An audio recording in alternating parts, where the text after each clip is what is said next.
Welcome to Sports Talk. Hello and welcome. I'm Nick. Mike. From Top Notch Sports. And today we're going to go over the 2021 NFL Draft for the Tennessee Titans. Look, had a pretty interesting offseason. They bring in Julio Jones, right, to pair it with A.J. Brown. They got Derrick Henry, who's an absolute beast. They got Ryan Tannehill, who is on that very fine line of being a possible elite quarterback, right? At least I think we can both admit that he's above average.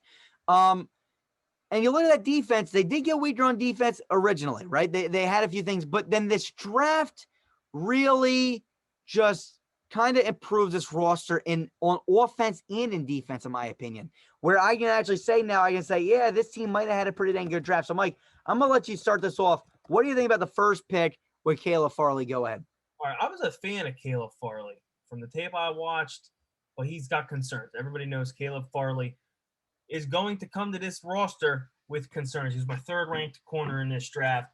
I think he's got an excellent skill set. I think he can cover well in man and zone. I've seen him get up, press up on guys. His size allows him to be able to play physical. I liked Caleb Farley. He's got good speed for his size, can recover well, will tackle you. But see, now here comes the serious problems. He already torn an ACL. He had a serious back injury in 2019 and then had to get back surgery again in 2021. Sat out the 2020 season, so he lost a whole year of development, in my opinion. So the question pops up: durability, and we really only witnessed one good year from Caleb Farley on tape. So that's definitely risky, but I do like some risk. I like the value that they got him at with the what pick was this? The 22nd pick. I love the value, and I think it's a huge upside if he can stay on the field. I truly do like this pick. Yeah, I'll be honest with you. This pick he was borderline going to be my top guy if he didn't get injured. The injury concerns really, really concern me. Okay. And they're just it's a lot of question marks, right? You don't run a 40. He doesn't participate in anything because he's hurt. I like to see that stuff. That stuff is that final stretch when you watch the tape and then you just want to go back and see the 40 just for, all right, yeah, I got him jotted down as a blah, blah, blah, A speed. And I just want to reaffirm myself with the 40 time. He has none of that. He has no bench. He has no vertical. He has none of that. But what I'll tell you is this. I love the film. I love this guy. I think that he's really fast. On film, he's super quick. Here's what I got written down for him. Really good zone cornerback who has a really fast reaction time. He's extremely fast and can tackle very well. Not a press cornerback, an off-zone cornerback with great speed downfield. Not an amazing bullhawk guy, but can create pass breakups. Injured his back was my main concern. I said injured his back, okay, which is a huge concern. Torn ACL is a huge concern. Injuring your back, Mike, these are like the worst injuries you can possibly. I mean, if you were to talk about terrible injuries that you would not want to suffer, knee injuries, back injuries, and neck injuries, and this guy suffered 2 of the 3. That concerns me. Great player on the field. I love again, I can't stress enough how much I love the player and the value at where you got him. But the injuries are questionable. If he comes on the field and he's fully healthy, this will be an A+ draft choice.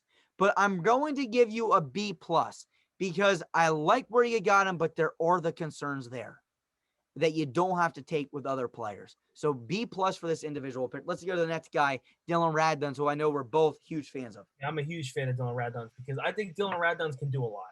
I think he can play the tackle position. And then there's also a lot of things saying that he can move the guard if he needs to move the guard because of just the type of player he is. He's aggressive. I believe he was my third ranked. Let me just make sure before I say it. He was my – where is it now?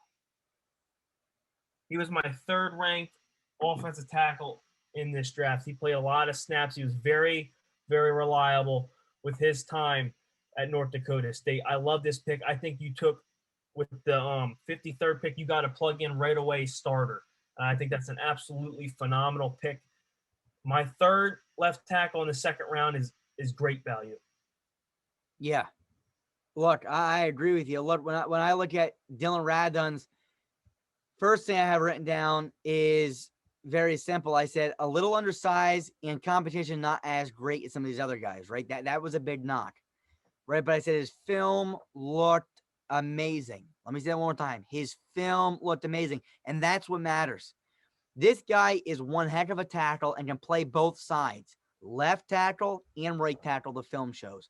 And clearly, and he can play interior. Now, I didn't see it in film, but I'm sure it's harder to play tackle than it is guard. So I'm sure they can make the transition.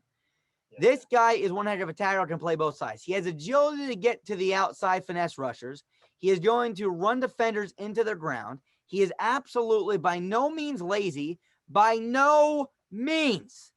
And he is going to find somebody to hit every single play. I absolutely love his toughness. Look, when I talk about people like Alex Leatherwood, who my Raiders take, and all these guys, remember, these were my notes before the draft. I said Leatherwood's lazy. He takes plays off. This guy's the complete opposite. I love the pick.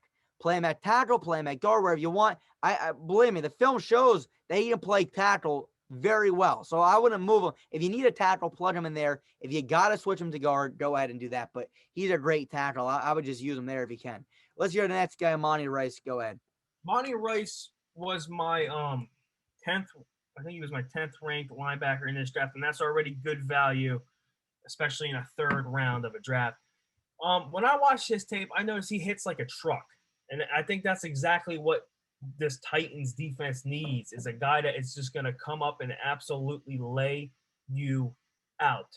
Now, there are some injury concerns with Monty Rice, but if he can work through that, a physical, athletic guy like this moves well for us. Do we have a 40 on him? Let's see. Linebacker Monty Rice. Let me look at my notes. 4.58. That's a good 40 for someone at the linebacker position. I notice he's just a pretty good tackler all around. I see him grab guys, and he just does not let go of them. And that's something that excites you, because you see a lot of missed tackles.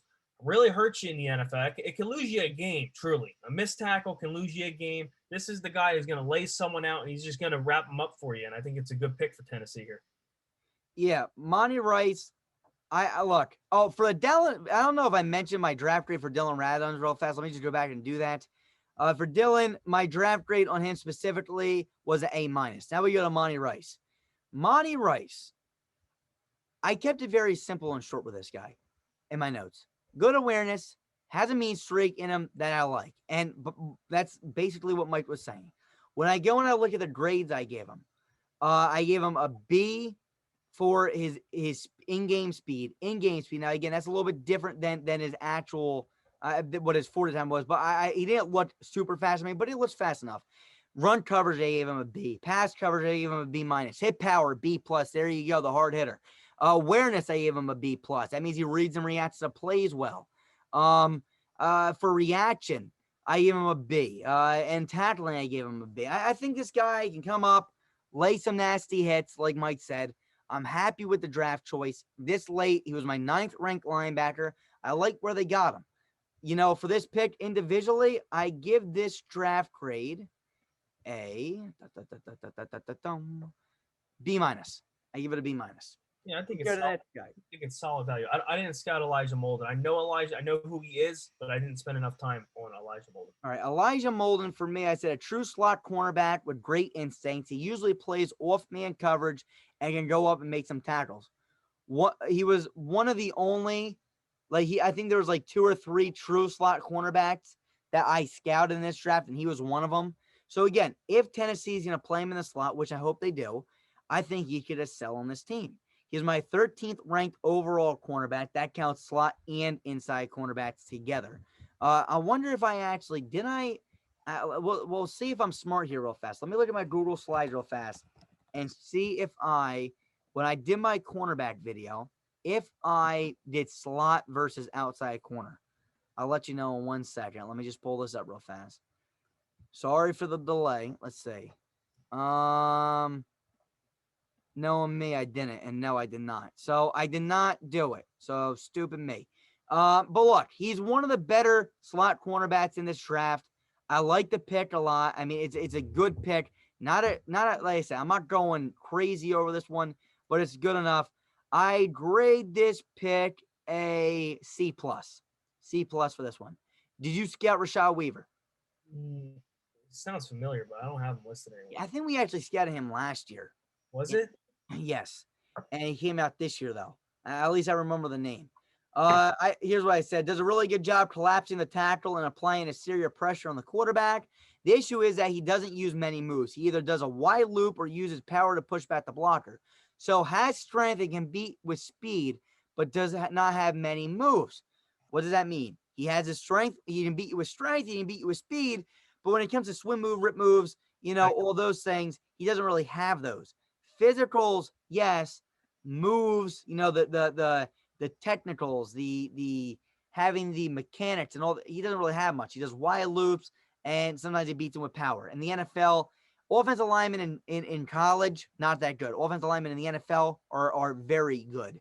So I had him ranked as my 16th ranked edge rusher, and therefore I graded this pick a C-. Did you scout Racing McMath or Brady Breeze? Mm-mm. All right, what's your overall draft grade for the Tennessee Titans and Mike Vrabel? All right, I love the Caleb Farley. I love the Dylan Raddons. I like the Monty Rice. So if I'm putting all these three together, I'm gonna have to go with a B+ for the Tennessee Titans. I think they did a good job adding to their needs. To be honest with you, if Caleb Farley can stay on the field, I'm excited to see what this team's gonna do. This is a tough team after adding Julio Jones, and this team's tough all over the place, all across the roster. Yeah. Look, I absolutely loved your first two picks. Monty Rice, I didn't mind either. I like Monty Rice. But Elijah Molden, I like Elijah Molden too, but Rashad Weaver's where it really starts to get really interesting to me. And I'm not going to knock it completely for just that pick. What did you said you gave them a B+? Yeah. I'm going to go here and say I'm going to give the Tennessee Titans. I'm going to give you guys a B-. I have listed down. And I would go with a B, but just a question mark with Caleb Farley. I love Dylan Raddon. That's like the for-sure lock pick. I think he'll be great for you guys. And it was great value in the second round. Play him inside, outside, left tackle, or right tackle. Monty Rice is good. Elijah Molden's good. And Rashad Weaver, I don't like at all. But to me, Elijah Molden could start day one possibly as a slot cornerback if you want to use him in the slot. Monty Rice, we'll see what happens. But to me, Caleb Farley, we don't know what that injury concern. It just scares me. It scares me. So if he is healthy, sky's the limit. But the reason why I had him ranked as my third cornerback was because he didn't participate in the combine, so I didn't get to see any of that stuff that I like to look at, and because the back concerns, knee concerns, those are the two of the three worst injuries you can get, and he has them. So it concerns me. So therefore, I go with a B-. Anything else, Mike? No. I think this is going to be a competitive division. I really do. I think so too. Titan fans, I wish you guys the best. I truly do. Look, be sure to leave a like, subscribe for more draft. Well, draft grades are over, so we're going to be doing all the other teams. We got coaching grades. We're going to do our division rankings, where we rank you guys in the division and possible playoff. And we got our debates coming and coaching grades too. So don't forget that. Guys, we'll see you guys soon. Peace. We are. Felt better. See you guys soon. Peace.